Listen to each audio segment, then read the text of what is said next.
जानी हम दिल के धड़कन भी हमसे नाराज हो गई। भैया तो हरा सिवा कुछ ना देखे सनम के हमसे गवाज हो गई। तोहके दिलवा में तोहके दिलवा में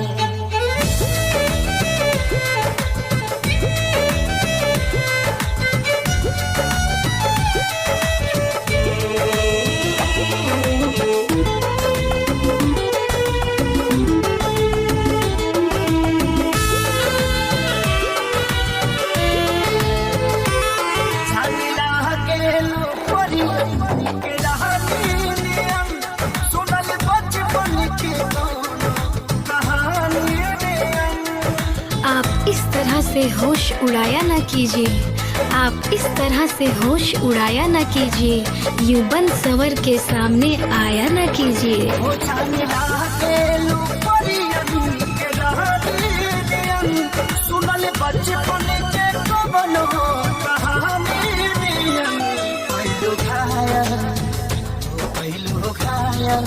नजरिया के सनम और मुस्की से दिल के इलाज हो गए।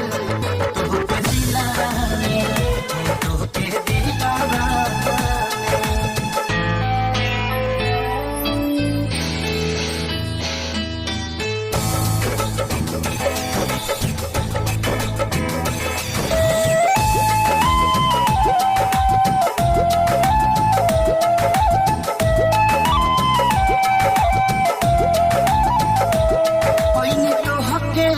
खुद के भुला गई हो प्यार में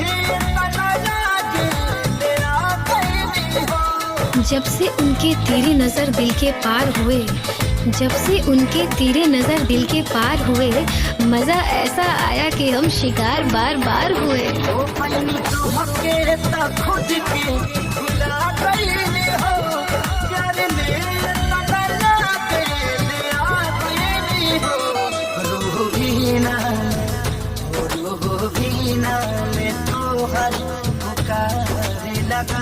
अब तो नस नस में तो